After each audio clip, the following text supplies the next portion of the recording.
Hello, ladies and gentlemen, boys and girls, people of all ages, sexualities, and identities, and welcome back to another comic book review. And today's comic book review is none other than Luke Cage, Caged. So, without further ado, let's get right into the story. Luke and his missus are sitting on the sofa, the couch, the chair, and they're having a bit of a natter. And his missus points out to him that his daughter is feeling very low, all because someone picked on her in the nursery. So Luke knows there's only one thing to do. He must go and give her one of the biggest hugs that a father gives their child. A warm embrace of familyhood. He sits down with his daughter and begins to try and ask her what's wrong. But of course, after that not working, he gives her a hug instead. He then tries to cheer his daughter up by telling her a story.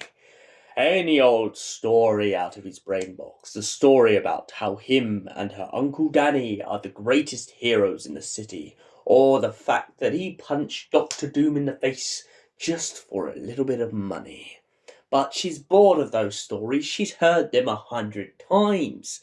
Dad, come on, you got to have something else in your book.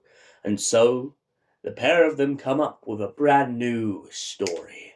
The story of King Luke and Princess Daniela. The story starts with them fighting a dragon, but then Daniela points out that she doesn't want to hurt dragon because her Uncle Danny has a dragon, and she likes him and dragons are cool. So Luke decides to change the dragon to trolls.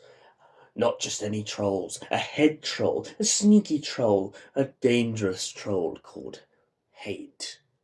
And Mr. Hate Troll hates everything, every little thing he despises. He tries to break into the king and the princess's kingdom and destroy it forever.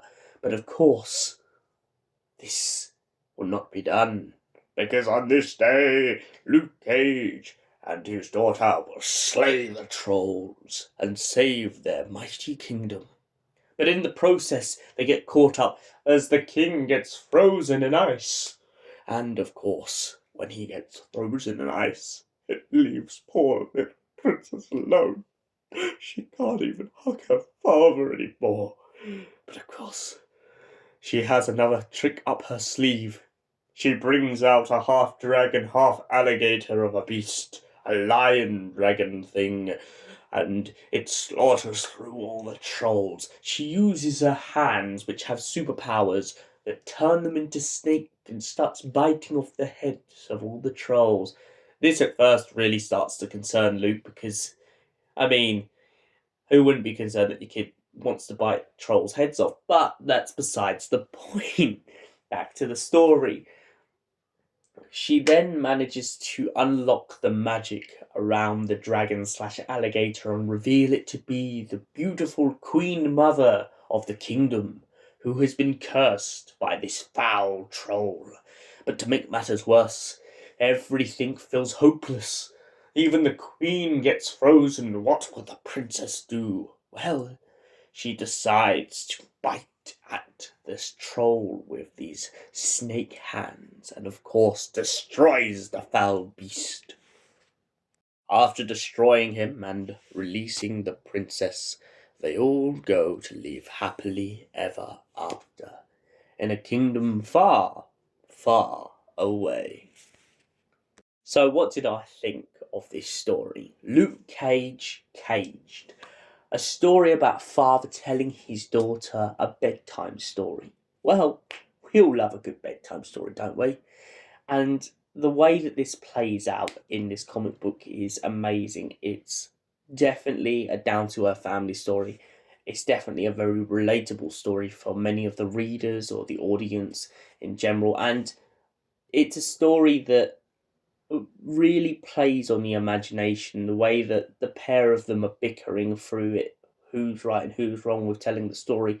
I just found absolutely amazing, and for that reason, I give Luke Cage Caged a 10 out of 10. Thank you for watching, and we will see you in the next comic book review. Until then, goodbye and stay beautiful.